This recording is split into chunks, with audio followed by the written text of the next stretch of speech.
again for everyone's patience. Wanted to make sure I thanked all the other departments within the county office. I didn't do that yesterday, but maintenance has been working to, very, very hard to make sure all the setup was great. Tech, across divisions, we have other departments that have supported us, not only by sending their folks to our conference, but just by contributing and letting us know, giving us input and feedback. So we want to make sure we thank them as well. Thank you to all the presenters. If there are any presenters in here, thank you for your patience. This is, again, right, a little challenging because we want to make sure that we can get the live stream going, and Sung has been master conductor of all of them, making sure the live streams are working in Myra. And so there's just a lot of little pieces that are coming together at the same time. And so we appreciate your patience as you're waiting, that lag time that we've had to make sure everybody online is able to join us. And by the way, welcome everybody online as well. Let's all say hi to everybody online. Thank you. Okay. Let's see. I also wanted to just do a quick reminder about our drill today. It'll be easy, short, quick. We've got this. We've got this. I've done this with 600 little children at a school site. Actually, I don't know if it's easier with 600. We'll see today. But we are going to, again, just really quickly, we're going to go out these two doors. You will see folks with the a colored sign that has the last name span, and it'll match your badge. If you are here and you work for the county office, please go with your division. Don't come with us.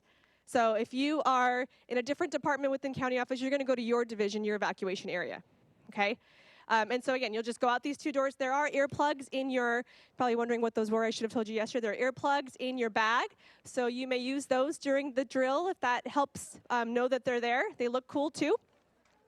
Again, we'll go out these two doors all the way to the end of the parking lot. Just follow me. I got my heels and I'll just be running across the blacktop. I feel like I'm still at school.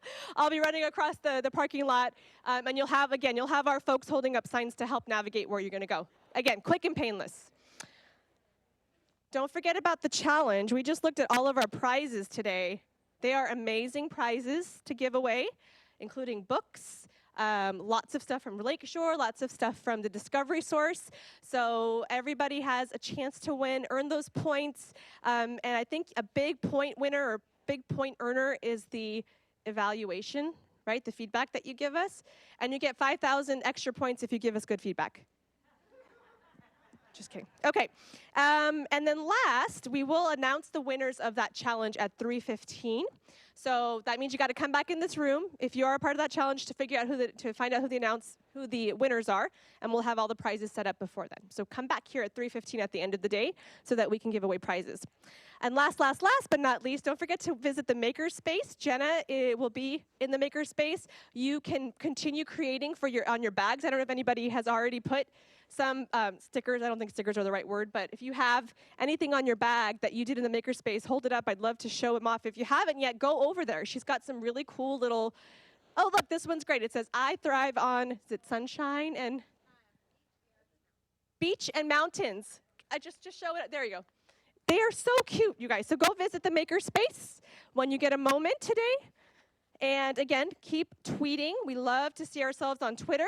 And now I'm really excited because I get to introduce Ken Shelton, who's just so accessible. It was so easy to get a hold of you. You were so excited. Your passion, your enthusiasm to do this work is just, it's refreshing, but also sometimes when I'm around you, I have to say I'm a little bit like, I don't know if I'm saying the right things, because he's got you thinking all the time. And every conversation you have with him, it's just an amazing experience every time. So I'm going to do a formal introduction, and Ken has promised me he's not going to interrupt me.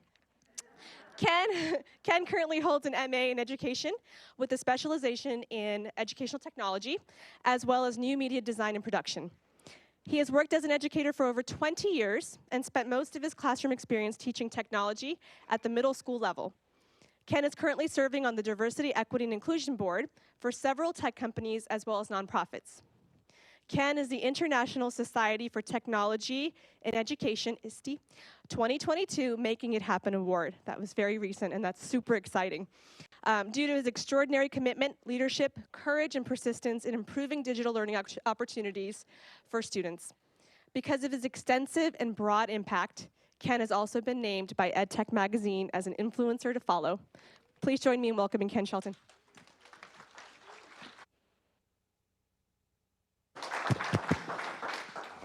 right, Sandia, thank you. Good morning, everybody.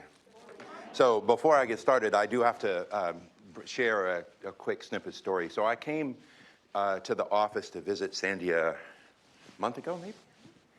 Yeah, and I needed to do that, and I'm going to share with you all. So here's where, for me, I believe in being transparent as a speaker. By the way, the online audience, hello. I know you all aren't physically here, but you are with us.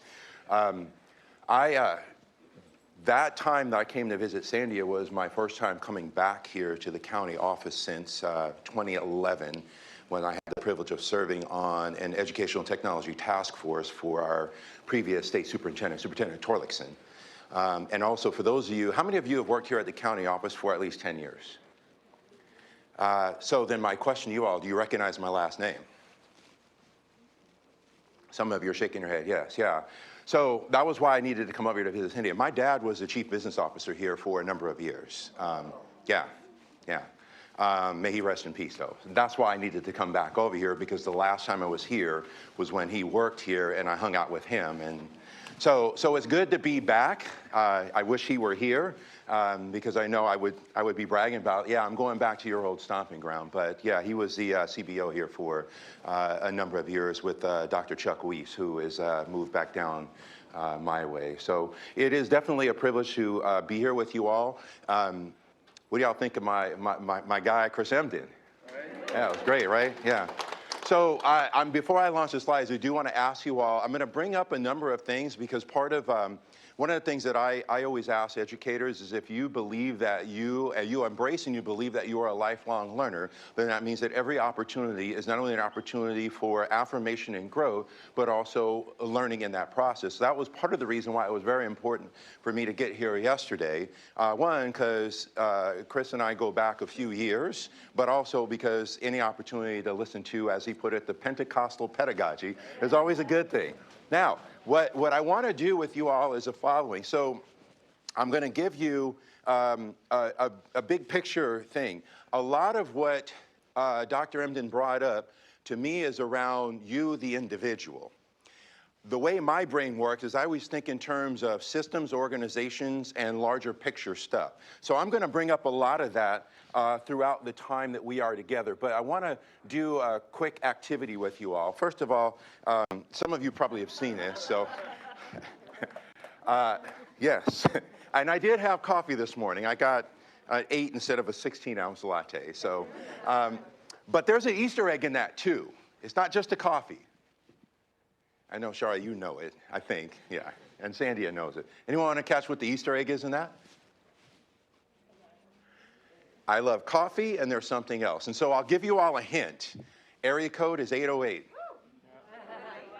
Hawaii, there we go, perfect, perfect. That's me on the socials, which I know it's in my bio, so we're good as far as that goes. But what I also want to do is share with you all a couple of things. So the whole idea around the conference, inclusion, it reminds me of many of the things that Dr. Emden brought up yesterday, and the whole idea around the following. If you think about and reflect upon your learning experiences, when and what were the conditions of which you were put in position to thrive? Be yourself. Remember, he shared a lot of things yesterday that do connect to that. If I know I go into a learning environment and all I got to do is just be me, then I can do that. If I can't be me, if I have to do anything that requires me to police my tone or code switch, to change who I am, to not be my whole, true, authentic self, I am now in survival mode. And I have seen it. I've seen the peer-reviewed research around it. When your brain is in survival mode, you are not in learning mode. You can't have both. And I thought about that yesterday with Dr. Emden bringing up, remember he brought up the PTSD thing, and I thought about, man, that was a lot of my experiences in school. I was like, okay, I know that I'm not being seen and heard in this classroom, or the teacher is doing things that compromise who I am as an individual across multiple identity factors. I just got to get through this class. How many of you all ever had to do that? I just got to get through this class. That was survival mode for us. And that points back, again, I'm going to connect a lot of what he shared. That points to, I succeeded despite, not because of. And there are many instances where I'll share with you all a few for time's sake, but a few later, of where, there's two major lessons that I learned from my dad that still stick with me today. And these are lessons that I was taught back early in my youth in one of the many ways and many times that my dad gave me the talk. And the two big lessons were self-awareness and self-advocacy. Be aware of where you are, who's in the room, who isn't in the room, what your presence means within that space, and always be in a position to advocate for yourself. And as a result of that second part, when it came to the survival component, I was constantly troubling the narrative when I was in school. Constantly. Also when I was a teacher. Constantly. That comes with two things. That comes with which you'll see later, that comes with the whole idea around you are the troublemaker, you are the disruptor, you are the problem, we need to address you. This is why I always say the squeaky wheel doesn't always get the grease. You know what happens a lot of times? Squeaky wheel gets replaced, okay? But then it also points to things like being able to ensure that my needs are going to be met, or when I was a classroom educator, that the needs of the learners that I was responsible for are going to be met. And so I'll connect to some of that with you all later. But the whole idea, again, around the whole conference and this is how do we juxtapose and identify the differences between environments of which we can thrive and environments in which we have to go into survival mode. So those are all of the themes associated with this conference, and I really want to point something out because it's something that you all will see it a lot in conversations that folks have, especially around diversity, equity, inclusion, anti-bias, anti-racism, anything that involves the human condition. What it happens all the time is people tend to silo things. Oh, it's only this, or it's only this, or it's only this. I've been doing the DI work for a long time. And you know what that does? That means that you can then begin to pick apart those things and not recognize the following. So all these are conditions for the themes for this conference. You know what? They're all intersectional. All of them. I can point to, if I'm promoting equity and social justice, that means that I can easily foster an environment of innovation and creativity that supports behavioral and social and emotional learning, that helps students navigate early learning system, that allows you to understand and apply practices for inclusive environments, and then by doing that, I can strengthen family and community partnership. I could weave all of those into a whole different set of stories because they're all intersectional. You cannot have one without the other. And it's why even in terms of things like, you think about some of our SEL programs, I always say the following. No SEL program is sustainable or effective if it doesn't include the following three conditions. One, social and emotional supports for the adults, which we're going to do an activity on that in just a moment. Ongoing anti-bias and anti-racist training. And yes, I can point to how even me as an educator, my social well-being was compromised because of the biases and the microaggressions I had to deal with on a consistent and daily basis for my entire 18 years in LA Unified. That's why I had to leave the classroom, by the way. Didn't want to, had to for my survival, okay? And then the third one is true student agency. True student agency, and I'm not vilifying any program specifically, but not something like, oh, pick a color and then let's move on. And for those of you some of you probably are familiar with that program, you know what I'm talking about. My issue is not so much with the program, it's how I consistently see it applied. So, with that being said, if you use the socials, there's our hashtag, ICSC22. And now I want to do a quick activity with you all because I do think this is important. It's something that I try to normalize in all of my talks. You cannot pour from an empty cup. And remember what I said, what's that first thing, SEL? Social well-being of the adult. So what I want to do is pause for a moment. And for the online group, feel free to use your chat. I want you all to share with your neighbor, the person next to you, something you've done within the last 4 weeks for your self-care. Take 1 minute, please share.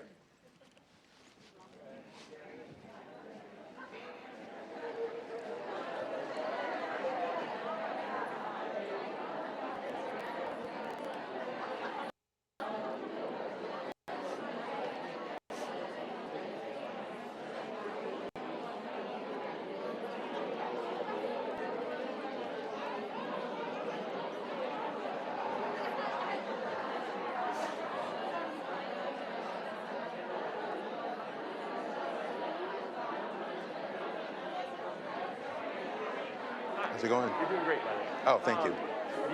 You don't have any audio No. in your stuff, right? No, Okay. no audio, no video.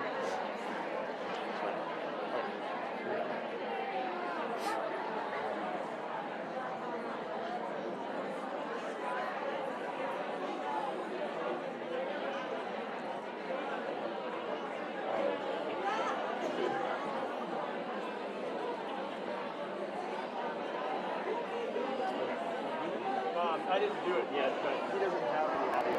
Okay. Yeah, there's no audio, no video, so we're good.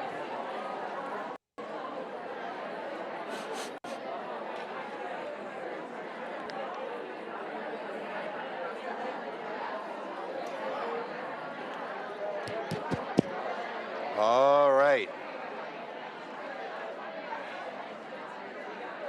All right, thank you all.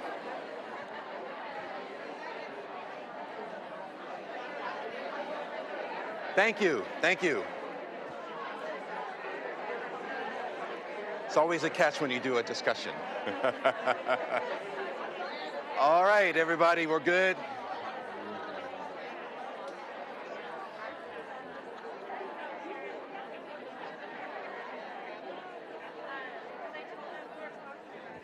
We'll clap. This is for our deaf and hard of hearing folks. We're clapping for you as well. So number one, I want to share, because I do want them to be a part of this. Again, there are a few comments put in the chat. I go to Pilates, weekend to Vegas. I wonder if it involved a hot tub. Walking with my dog, family vacation, massages. The whole idea around me doing that is two purposes. One is the more we normalize that conversation, the more we normalize that behavior. You see, when people don't talk about stuff, then it becomes, it's almost like it's not welcomed or it's not encouraged.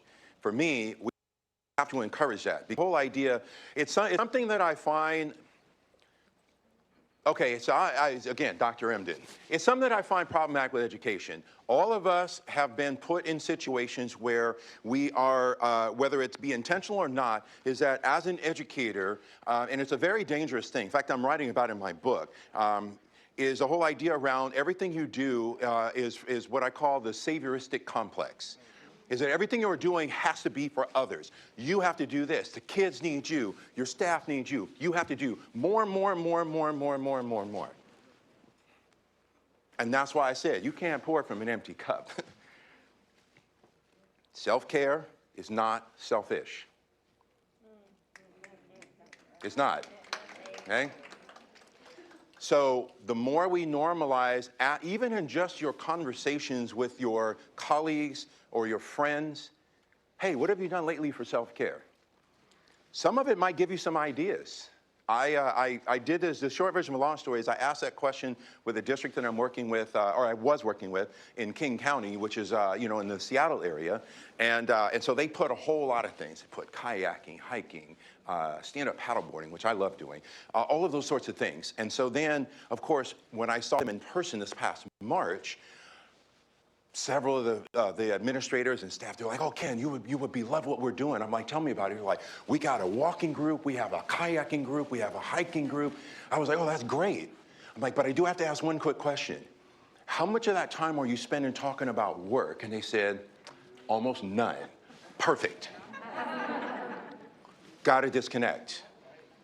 Like real talk, one of the things I did, you find out how quickly people take advantage of you having no boundaries when you establish boundaries. Very quickly. I remember it took me years, and I finally started putting an email in my email signature. I will not answer email after 3:30 on the week, during the week, or and I will not answer email on the weekends. Not after 3:30 on a weekend. You have to. Because you know what happened? Again, the minute you don't have a boundary, people will continue to do that. And so the whole idea around that is the self-care thing. And so what I want to do next is the following. Oh. Okay, then I'm going to have to, I want to share with you all this quote. Oh, I know why it's not doing it. There we go. There.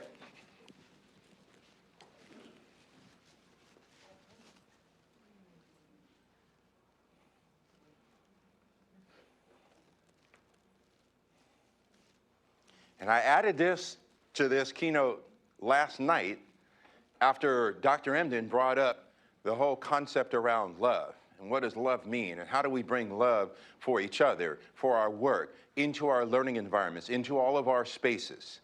How do we do that? The whole idea, and think about, as you read this, think about how does that connect to an inclusive environment? If I'm being inclusive, again, me accepting you, embracing you, and loving you for who you are, that is one of the core definitions I put for inclusion. It's not having to change any component of you or your identity in order to be welcomed or feel like you belong. And so I share that with you all because that kind of leads into this. You know what this is right here? One of the most dangerous things ever said in education. That's the way we've always done it. That's the way we've always done this. That is aligned with one of the 12 cognitive biases. You know what the one that is? It's called bandwagon effect.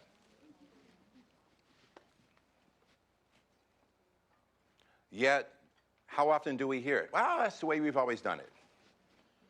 Oh, really? So remember I told you, I constantly trouble the narrative. That's the way we've always done it. Okay, why have we always done it that way? What data supports continuing to do it that way? What are the unintended consequences of continuing to do it that way? How might we reimagine anew that doing it that way isn't necessarily the best, most effective, or most sustainable way of doing things? Asking all those questions, okay? And it goes against the bandwagon effect because ultimately there is safety for some in, I did that on purpose. There is safety for some in just in what I call, in fact, I'll even ask you a question. What do you need to do to maintain a status quo? Nothing. Bingo. Yeah. And yet think about, even as Dr. Emden brought it up yesterday, and I think about how much exists within our educational systems right now that existed when I was in school. So I'm going to age myself. When I was in high school in the mid-'80s. I'm 52, if you're all doing the math in your head. So. But how many exist now that existed back then? And for me, and I'll connect to it in a moment, of the whole idea around this talk is that there are things that come up, especially something that I'm going to talk about in just a minute. There are things that come up that ideally we can use as a mechanism for meaningful reflection, meaningful catalyst for, and call to action for what comes up next. So I share that with you all because now is when we're going to really roll up our sleeves. So this is my formal invitation to all of you to our brave space. And so just to be inclusive, I will also read it. Together we will create brave space because there is no such thing as a safe space. We exist in the real world. We all carry scars and we all have caused wounds. In this space, we seek to turn down the volume of the outside world. We amplify voices that fight to be heard elsewhere. We call each other to more truth and love. We have the right to start somewhere and continue to grow. We have the responsibility to examine what we think we know. We will not be perfect. This space will not be perfect. It will not always be what we wish it to be, but it will be our brave space together, and we will work on it side by side.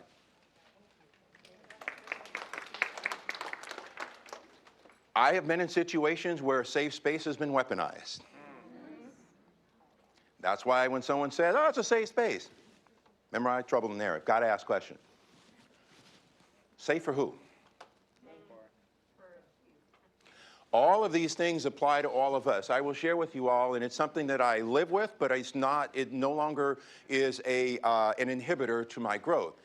I know for a fact my first 4 years in the classroom, I caused wounds.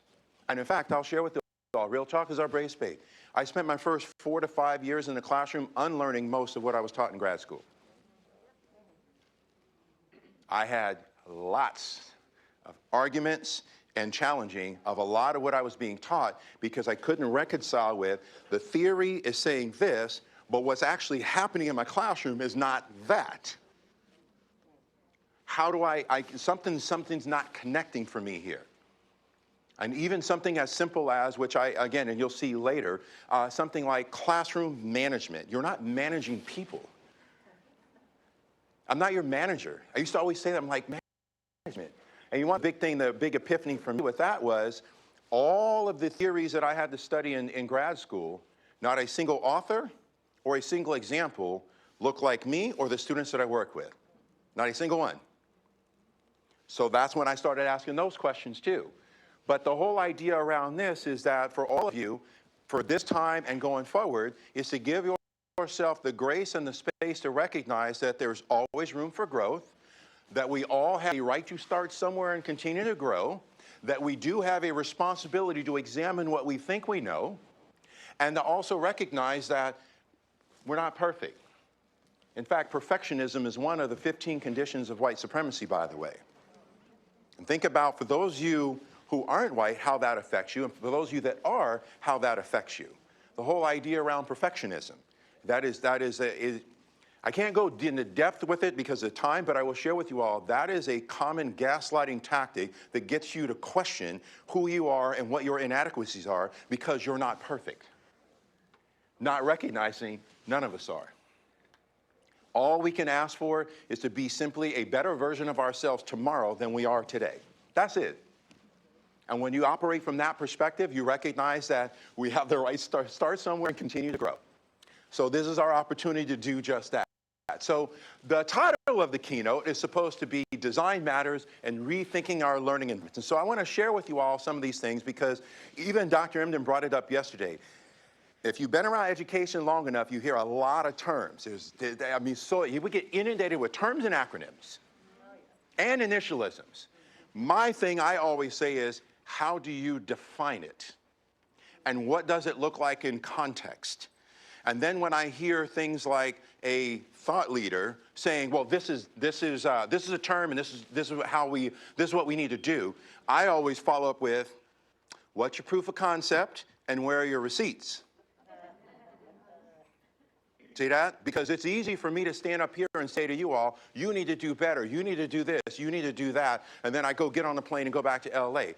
That's disrespectful to you, that's disrespectful of our time, and that's how I juxtapose the difference between someone who actually cares about you, me, us, and what we do, versus someone who's, the term I use is a charlatan. So for me, I'm going to share with you all some of these things. So the whole idea of rethinking is it's not a remix. Think about education, think about all the stuff we've done. How many things are like, oh, well, we'll just do this little minor tweak here. Bad ingredients in is still going to yield bad results out, no matter how many times you remix it. Period. I've seen it. Rethinking is also not disrupting. Y'all probably hear that word a lot. Disruption, disruption. Disruption is temporary. Think about if you work with students directly, or you've ever worked with students. If you have a disruptive student, what happens? You take whatever steps necessary to end the disruption and then reorient back to what it was prior to that. It's temporary. That's why I love what Dr. Emden shared yesterday, the whole idea around revolution. I'm going to go all the way around and back to where I was before. So when I talk about rethinking, I'm not talking about disruption. I'm talking about dismantling. There are things that are so antiquated and so heavily embedded in education, there's no remixing and there's no disrupting, there's a complete dismantling of it. And if you don't dismantle things, then all it does is perpetuate many of the things he pointed out yesterday. You know, you look at the data. I know data can be manipulated. It depends on who's acquiring and when they're acquiring and what's their disposition when they do it. But there's a reason why some of the districts I work with, when you start looking at historical data, the numbers have not changed. Whether it be opportunity gaps, because I don't even talk about achievement gap. We can't even get into achievement until we talk about access and opportunity in the first place. Then we'll talk about how is that assessed. Then we'll talk about the achievement component. But you can't get here until you say, well, wait a minute. What's going on with the access and the opportunity that exists in the first place? Why is that missing? Okay? Dismantling. Rethinking is also reimagining. You can't reimagine something that already exists. You've got to dismantle it. You've got to take it completely apart. Now I can reimagine what it might look like, and then that leads to redesign. And I've got several things I'm going to bring up around this. So the whole idea around it is the following. So, yeah, you all are wearing masks. We had this thing that happened. Still going on. Quick question for you all and for the online audience. How many of you had a class in grad school, your doctoral program, your credential program, your master's program, anything? How many of you had a class that was some variation of the title of How to Teach and Learn in the Pandemic? No hands went up. Exactly. And that leads me to what I'm getting ready to bring up. So, number one, my friends at what used to be the Alliance for Excellent Education, if you all are familiar with the Future Ready Schools framework, that's who developed that framework. I happen to be privileged to be Future Ready faculty. They rebranded to All for Ed. They released a report. Check it out. This was assessed in late March of 2020, and more specifically, you see what I've underlined there. I don't know if you all know this. About 24 to 48 hours more, but in a complete shutdown of our entire United States educational system. Complete shutdown. And this is where, for me, when it comes to these types of things, is why I'm a staunch, and that's why I was privileged to win that award. I'm a staunch advocate and voice for digital equity. I should not be able to go anywhere in the entire country and not have broadband access and a cell phone signal. Yet we all know that you can go some places and you don't have it. So again, symptom or disease? The symptom is that they remain logged out. The disease is, what's the connectivity? That was some of the work I had the privilege of doing, Superintendent Torlakson. And in fact, here's one for you all. I remember by the end of March of 2020, the LA Times did an article. And this is why I believe in media literacy, by the way, big time as well. Because that article was, I would say it was definitely misinformation, but I think it was a degree of disinformation. And the difference between the two, misinformation is incorrect, and disinformation is information is incorrect with intent to deceive. Because the article said that 1/3 of all seniors in LA Unified had little to no contact with their teachers at the end of March of 2020. And so I'm reading, and you know what the article didn't say? How many of those students have internet access in their home? So if we want to use the word inclusion, how many of those students live in geographical areas where they are included in the infrastructure of connectivity? And I can share with you all, most of them don't. And then I'll even connect that back to, remember I mentioned trouble in the narrative? Connect that back to grad school. I remember one of my professors, here's one for you all. She said that Second Life was going to revolutionize education. Anyone here know what Second Life is/was? Yeah, that proves my point. It was a virtual reality environment of which you can engage in commerce. So they have their own currency called Linden dollars. You could buy a plot of land, you could build on that, you can engage in commerce, exchange of goods and services within that environment. And I remember she said that, it's going to revolutionize education. And I was like, no, it's not. Yes, it is. No, it's not. And I finally said, how can you make that statement when there's two major barriers to entry? One, you need a device that has a lot of horsepower, and two, you need broadband access. Yet half the students that I work with right now don't have internet access at home. So you can't revolutionize something if you don't have a baseline standard of which all needs are met. And then unfortunately, that's where, again, trouble in the narrative, but that's where the power dynamic set in, because then it was, I'm the one with the doctorate, not you, and so therefore it doesn't really matter what you say, and what I say goes in class. And then if you really want to connect it to, there's a reason why of my entire master's degree program I have 1 B on my transcript. Take a guess at which class it is. But I share this with you all because this connects to some degree of what Dr. Emden brought up yesterday. Because I posted this on Twitter, if you'll notice, March of 2021.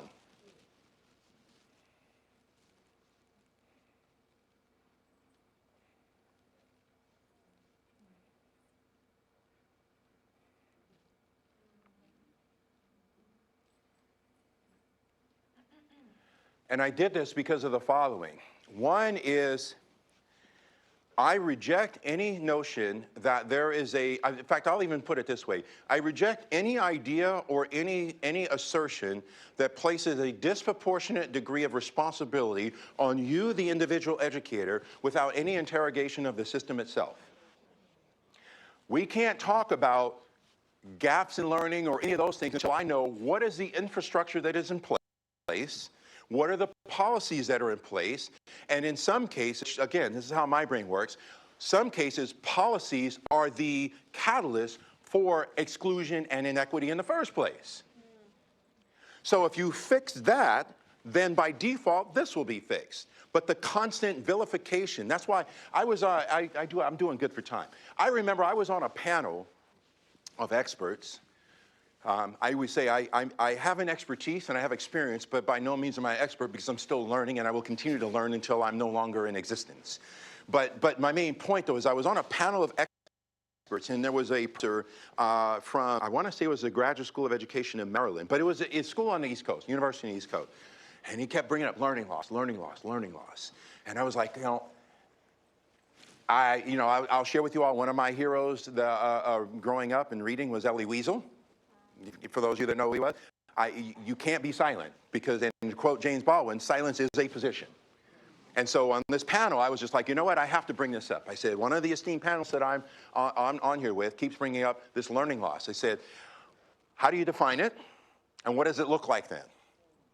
And by the way, if I will stipulate, if you believe that there is a thing such as learning loss, then that means that you also have been advocating for the accessibility, the inclusion, and the availability of meaningful learning environments for our historically excluded and marginalized student population throughout the country. Have you done that? And if so, may I see those receipts, please? Because the whole idea was it's very easy to vilify those that, I mean, my whole thing is that Dr. Brene Brown has a quote, and I don't remember the exact quote, but it's basically like, if you aren't in the arena getting your butt kicked, then you need to shut up.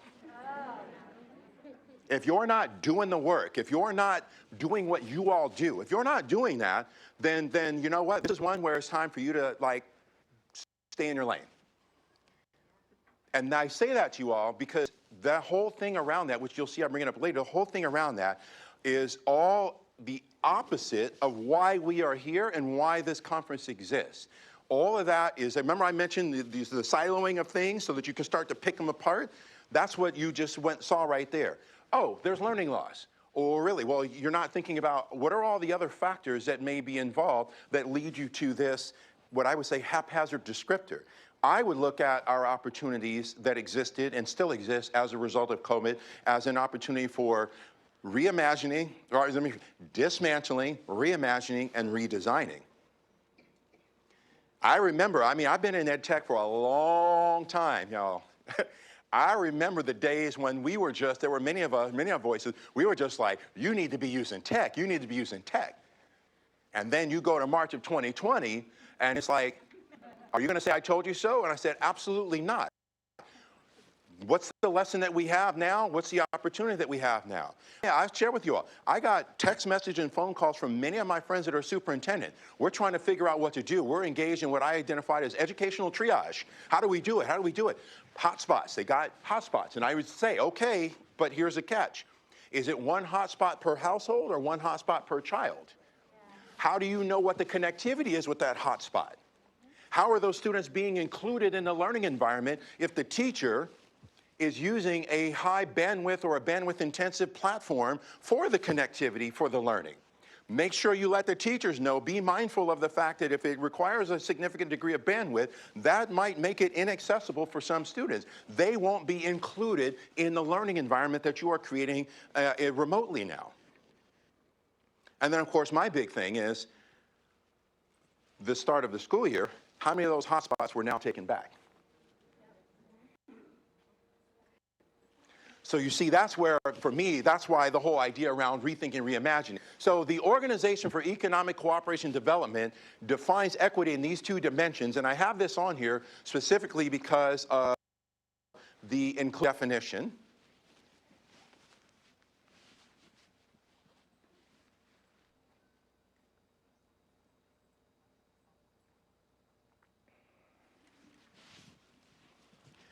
And you see that?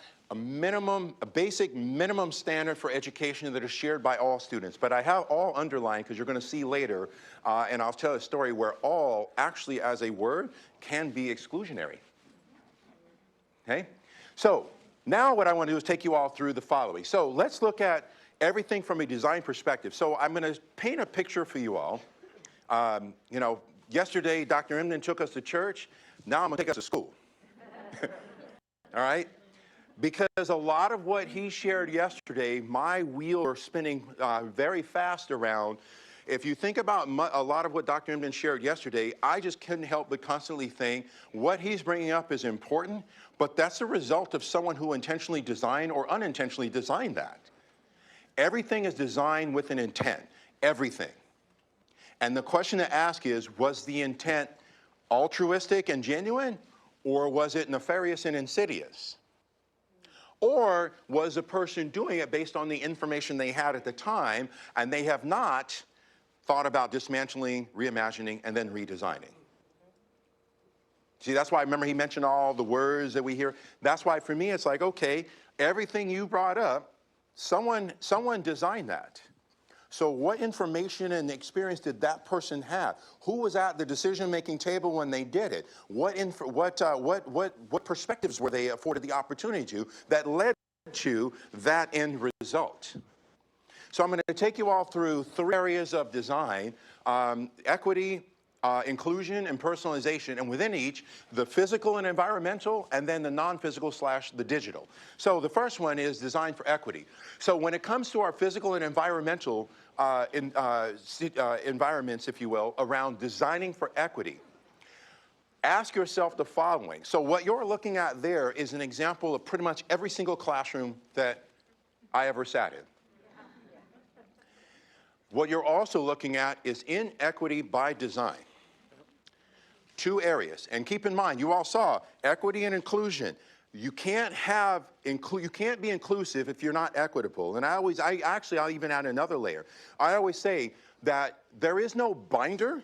There is an understanding of what does it mean to me, and what does that look like in my actions. Remember, Dr. Emden mentioned that. There's a lot of words. What does it mean in my actions? Because if I become an equitable and inclusive person, then I just need to be me.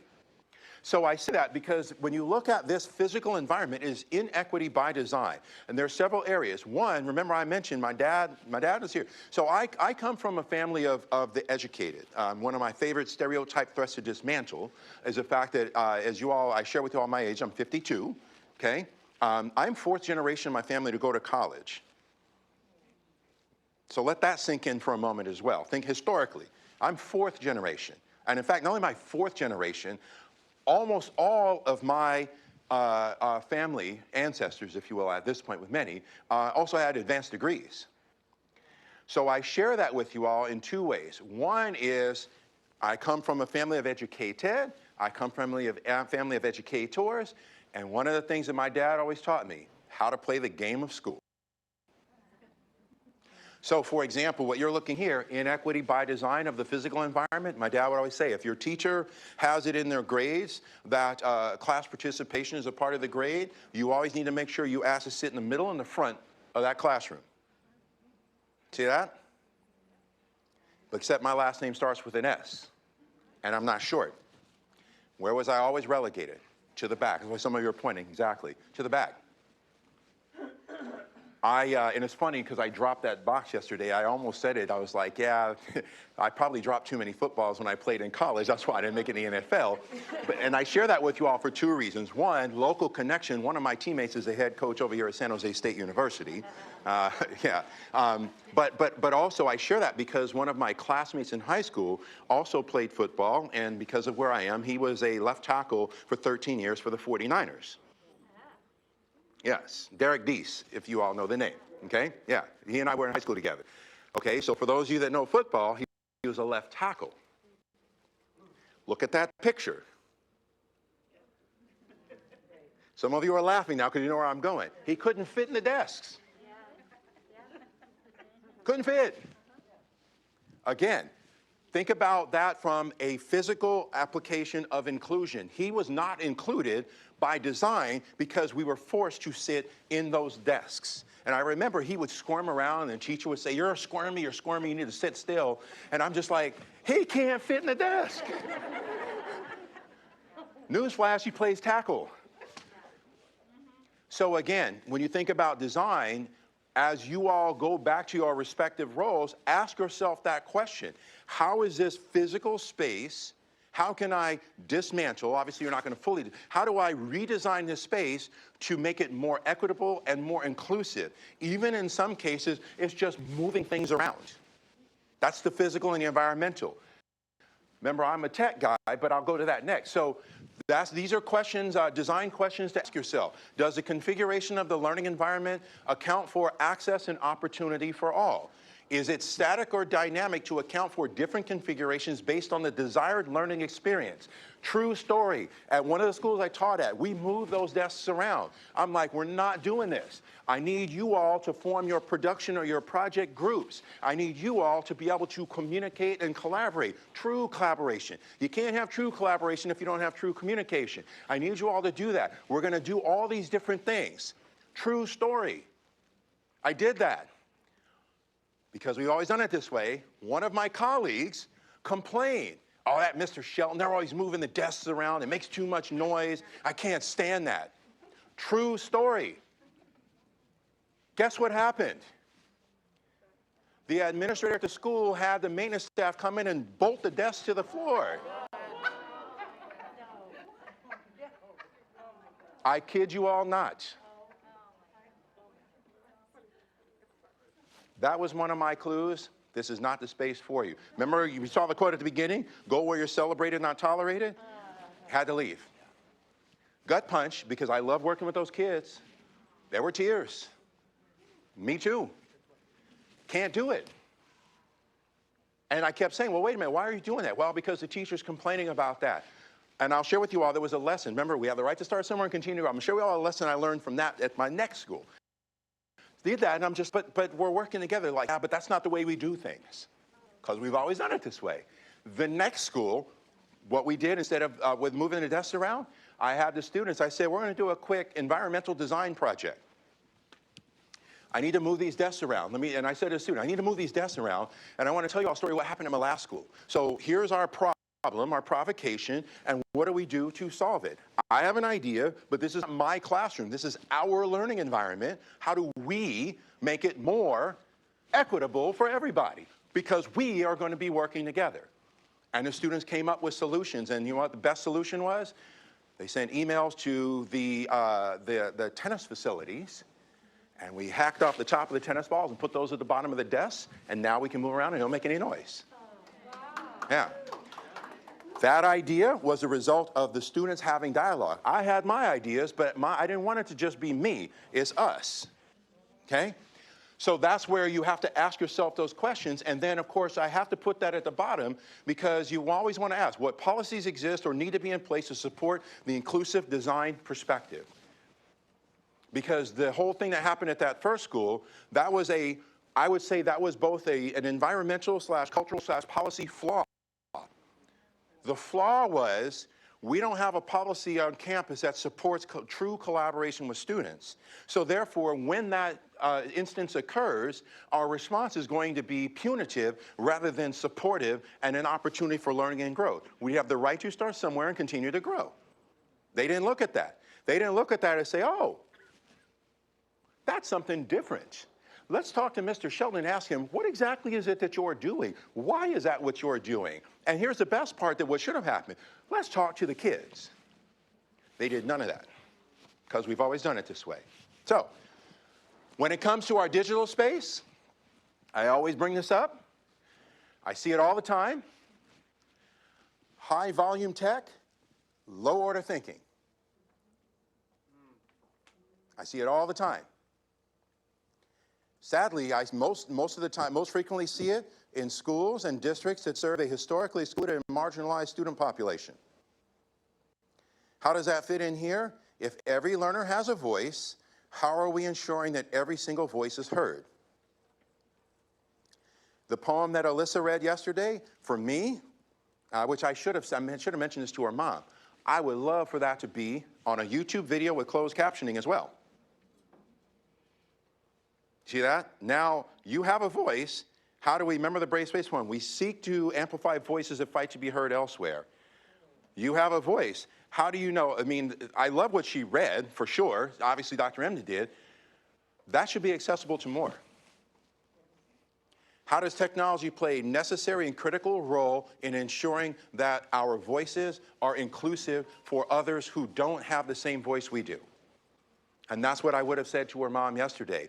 That should be recorded on YouTube and have closed captioning turned on. Now it's accessible.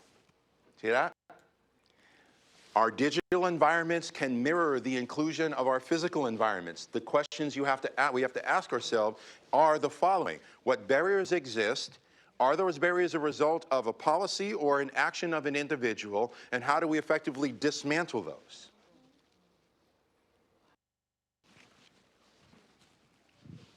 And that includes doing things like these. Learner differences are examined and included in the planning and the design.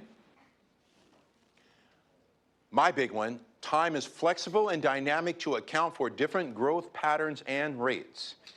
I reject, and even Dr. Emden brought up yesterday, I reject pacing plans and the idea that we got to get through the curriculum. But here's how I roll, though.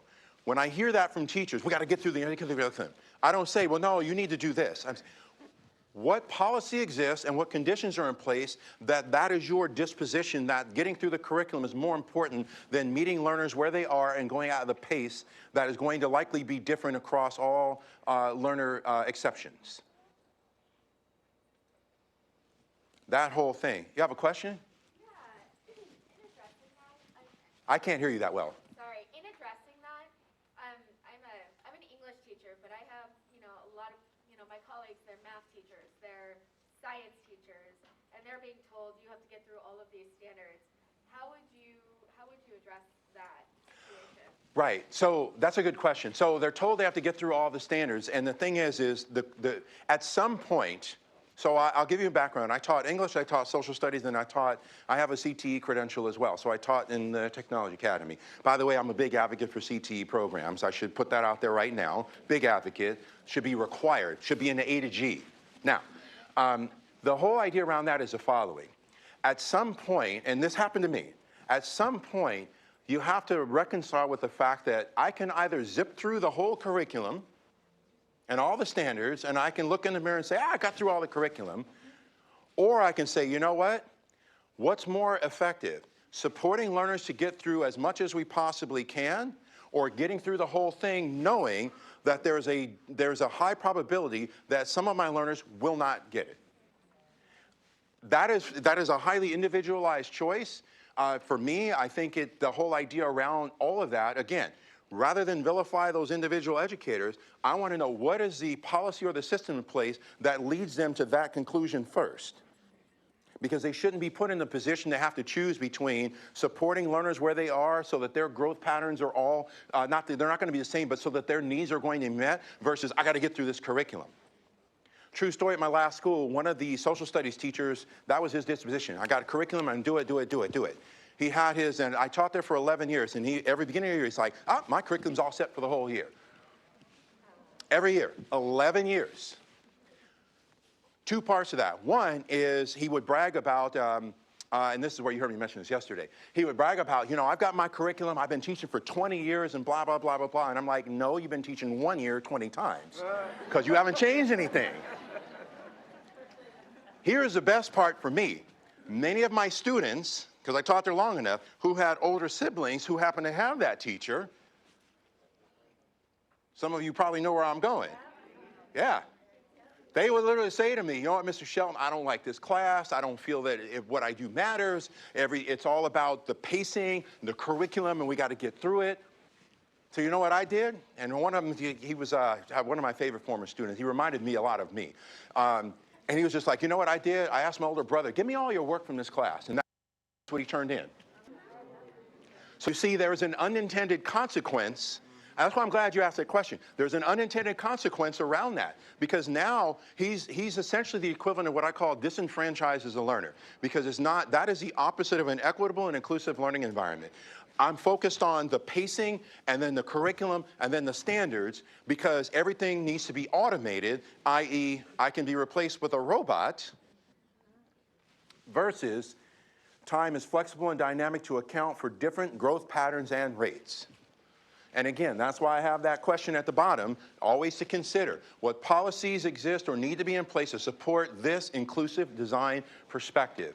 A lot of it is a result of policy, and we'll see later I have something around this. And then let's go to design for inclusion. So when it comes to our, by the way, I should add one more quick thing. Anybody notice anything about the photos that I've used in this? This is what I call inclusion by design based on representation. This is one of the things I always notice when I look at speakers. I think in terms of what are the images they're using. You all could do a quick thought experiment. Go on Google and do a search. Gifted student, STEM student, high performing student. And guess what those results are going to be? Not inclusive, not equitable, and definitely not representational. So I wanted to say that real quick because I didn't want to forget this. My friends at the All for Ed, if you go to all4edimages.com, all4ed.com/images, they have real photos of real teachers in real classrooms. And you have everything from, for example, girls in STEM to black students happy, not black students in the dean's office. That's intentional. Okay, so continuing on. When it comes to design for inclusion, think about our physical and environmental. So yes, you're looking at a picture of me and me. And the reason why I say that is the following. Remember, Dr. Emden even brought it up yesterday. True story, I was doing work, so Char, this is a story I wanted to share with you, is I was doing work with a school district in Augusta, Georgia. It's Columbia County. So I don't think I shared the story with you. Anyway, so I was doing work with this district, and I was in a room with all of the site administrators and all the district leadership. And what we were doing was a workshop I do around building sustainable capacity for inclusive learning environments. Because my whole thing is it has to be sustainable. I don't worry about scalability, I worry about sustainability first. Then we can worry about whether or not scalability applies. But at any rate, we're in the room, and I look up, and I'm, oh, hey, that's me. And people in the room are like, ah, whatever. I'm like, no, seriously, go look at the poster, that's me. And they look up, they're like, holy cow, that is you. And I go, and the funny part for me with this is, the question says, can you see yourself here? As a matter of fact, yes. But then I said, hey, and you all, I'll share the story with you all a little bit, more detail of the story later. I said, hey, you know what? Here's where inclusion applies to our physical environment. What are you putting on the walls? What are you putting on the school website or your teachers are putting on the website? What are the representations that, in this case, so I'll give you all a background. This is HOSA, HOSA.org, and the Health Science Foundation. So in the CTE world, that is for the health careers. And I'll give you the historical nexus to this. So after I graduated from UCLA, go Bruins, and I didn't make it playing professional football, which is why I still have all my mental faculties. I did acting and modeling for a long time. I live in LA, that's what we do, okay? One of the things that my modeling agent had me do very early on to build a book was a lot of stock photography work. I got a lot of stock photography work because if you think historically speaking, stock photography is not inclusive, not equitable, and not universally representational. So I did all kinds of things. So that right there was representations in health careers that aren't doctors. Okay, so that's how that got to that point. But for me, in terms of design for inclusion or physical environmental, I asked everyone in the room, how many students on this campus will walk through this door and see this poster and think to themselves, man, I've never seen a black male or a female flight nurse before. I didn't even know flight nurse existed as a job. Maybe that's something I could do. See that? That's design for inclusion. That's our physical and environmental. If you don't see it, you don't believe it. If you don't believe it, you won't pursue it. That's why I always ask those questions around what's on the walls. When it comes to our digital, who's the author of the materials that the students are using? Who authors those materials? This right here is aligned with, again, an inclusive and equitable approach to the materials you use. And that leads me to the following. How many of you are familiar, how many of you know who Dr. Rudine Sims Bishop is? One. And you know where I'm going with this, don't you? See, we're here. Right on. Okay. The reason why I have Dr. Rudine Sims Bishop here is because she developed a concept called mirrors, windows, and sliding glass doors. That's a metaphorical representation. Now, I will share with you all. Dr. Rudine Sims Bishop's research and her voice or her focus is around the text that learners consume. I'll read it. Books are sometimes windows offering views of worlds that may be read or imagined familiar or strange. These windows are also sliding glass doors, and readers have only to walk through an imagination to become part of whatever world has been created or recreated by the author. When lighting conditions are just right, however, a window can also be a mirror. Part of design for inclusion is providing representations that I see myself reflected in the content. And it is not limited to the text that I read. It's what's on the walls. What are the representations of excellence? What are the ways in which everything serves as a mirror for me, a window for others, and a sliding glass door for us all?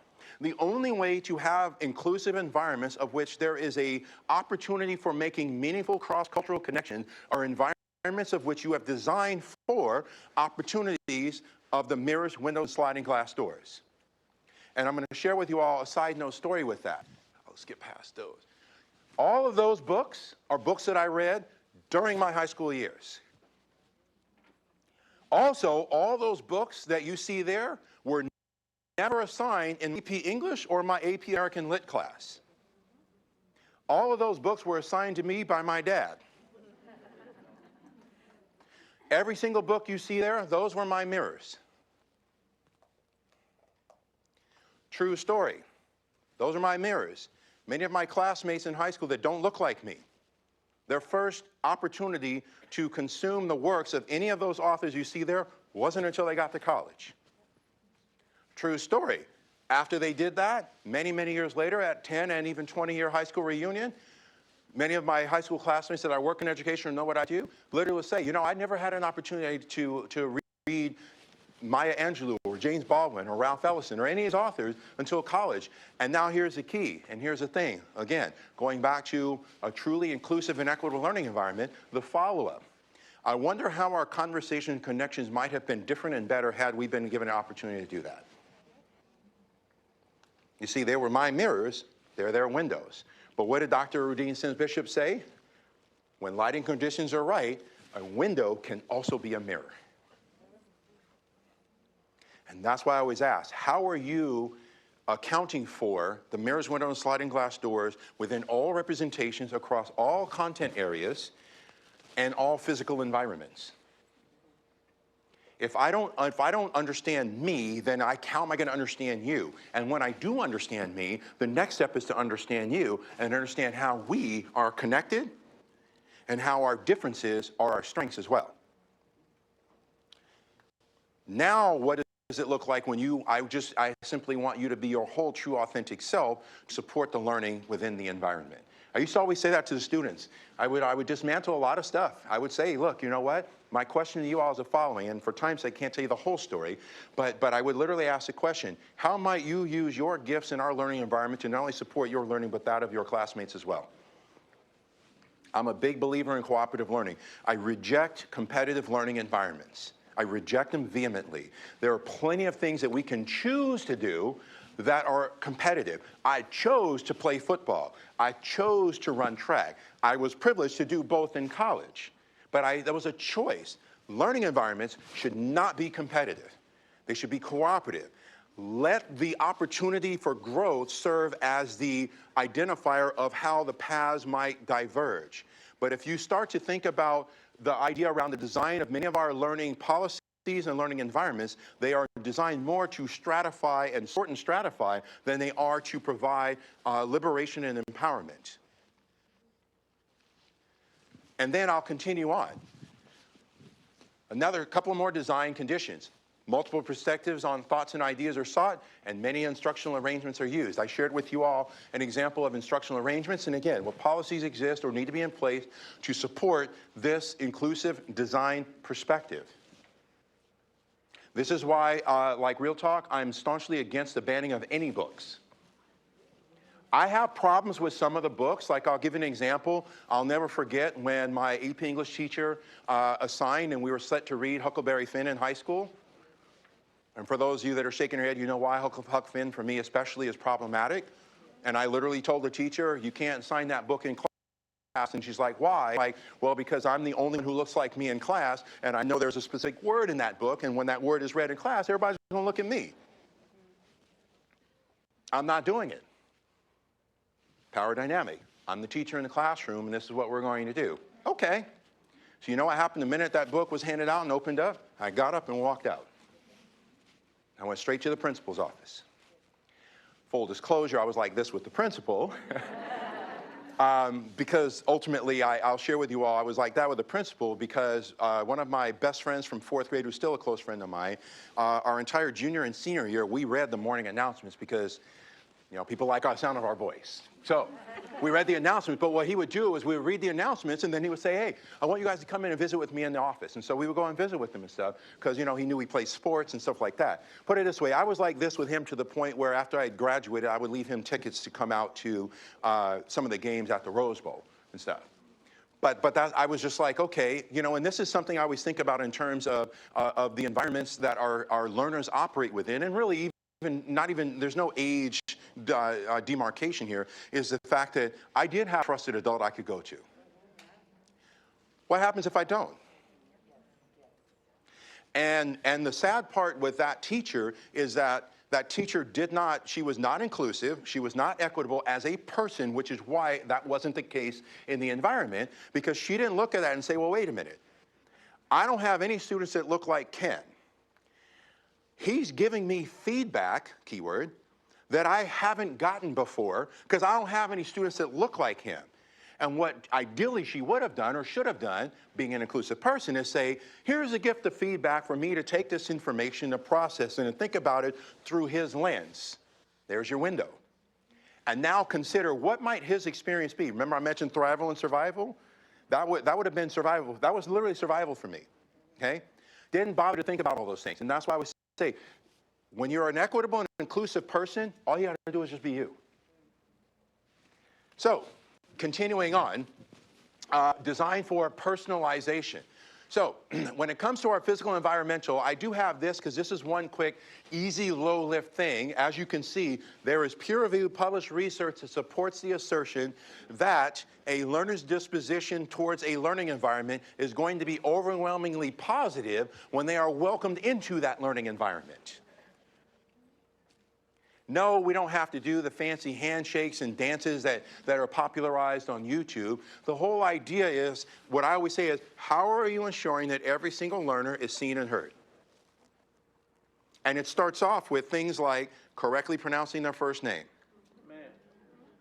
It starts off with acknowledging that we have the right to start somewhere and continue to grow. It starts off with saying, this is our learning environment. I will not create a hierarchy of which I am at the top and you're at the bottom, and then assert the power dynamic in that situation. It's how do we ensure that this is an environment of which we can be our whole true authentic selves, and all you have to do is be you, and by way of just being you, that supports your learning and that of your classmates.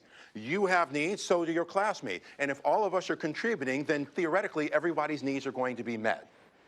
And where there's a gap in that, now that's where me as the classroom educator, that's my responsibility to ensure wherever there may be a gap, those needs met, okay?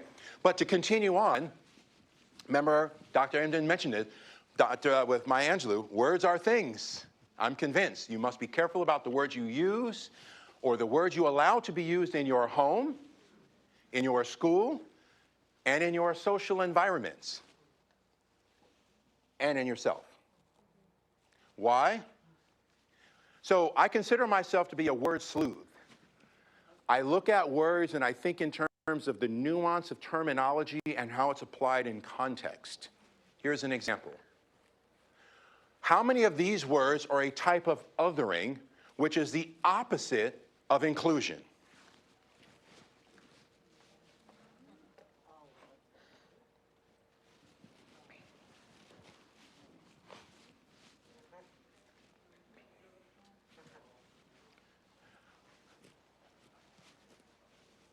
If someone's underprivileged, then that means that someone who isn't is what? Opposite of under is what? Thank you, okay? All can be exclusionary. Why? Because when you say all, then that means you can also say none. I've seen it. That's why when I work with districts that have an equity statement, all students, how about each and every student?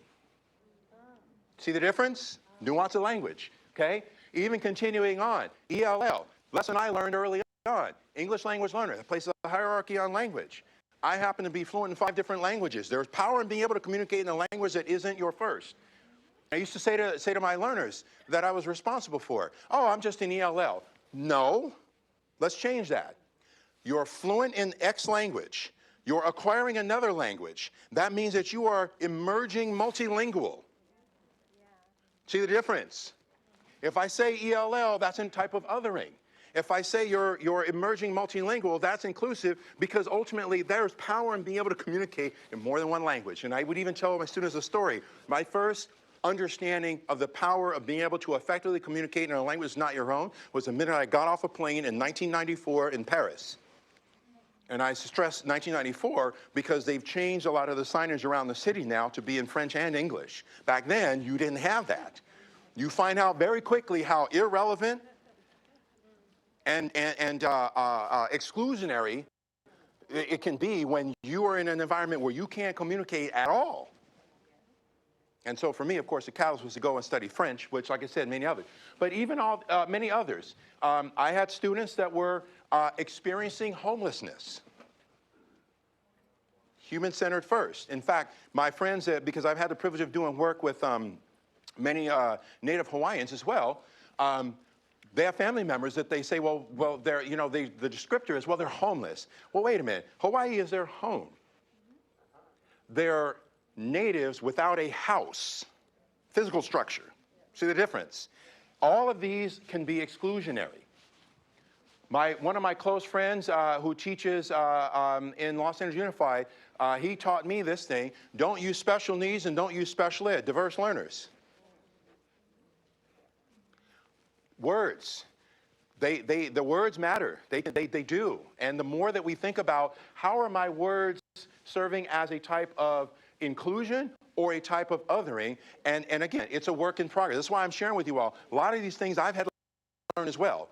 We have the right to start somewhere and continue to grow. And so I'm watching the clock, but I do want to share with you all, when it comes to the digital space, I'm just going to skip to this here, because this kind of connects with the question, is looking at ways in which we are including learners, their experiences, and more specifically, their background knowledge as a starting point for our learning environments. That is one of the ways in which we can be inclusive within our digital spaces. How much do we do of pre-assessment? How much do we do of, tell me what you know? Or my favorite thing that I learned from another close friend of mine is, tell me something you learned about this that I didn't ask on the assessment.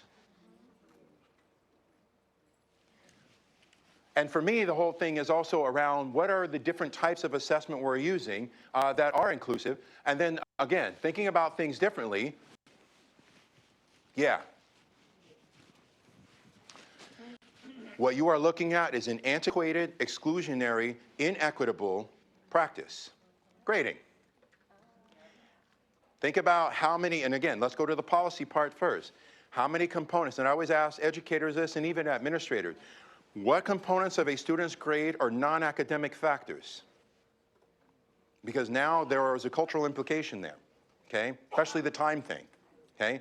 But even continuing on, asking questions around how do we account for inclusion within grading? I'll give you all an example, a real quick example. Let's say all of us in this room we're working together and we're training a block of students on how to pack a parachute, okay? We have 2 students. Student A, over a 5-week period, we assess how they packed the chute. 80, 80, 80, 80, 80. That's your scores. Student B, 60, 60, 70, 100, 100. Who are we going to have pack our chute? Student A or student B? If you said A, then that means look around, count 5 of you, one of you not gonna make it, okay? Student B, yeah, because there's still growth over time, right? Except if you were to average the two, student A actually has a higher average. Again, interrogating some of the things that need to be dismantled, okay? But my thing around this is also this right here. In the ways I've seen it applied, that's why I'm qualifying this, it is exclusionary. If you think about it, I cannot effectively design to account for all of you in this room at the exact same time. And in fact, if you understand UDL comes from the architecture world. That's where it started. And I'm going to give you all a prime example, and I'm going to finish up, because I'm watching the clock now, Sandy, I am aware of it. Okay. When you look at a physical structure, and they say, well, we have universally designed, what do they usually have? The stairs and a ramp. But here's a question to ask yourself. Why is it that if I need to use the ramp, I have to go much farther to get to the same location than taking the stairs? That is not universal design. Universal means that the experience should be the same for all, and there is no compromising of that experience. So to me, when I look at a physical structure, I'm like, if you want it to be universally designed, then everyone should take the ramp. And I share that with you all because this one, again, I've seen it apply. It's the whole idea, and I'm going to use a football analogy here. Football teams have an offensive scheme and a defensive scheme.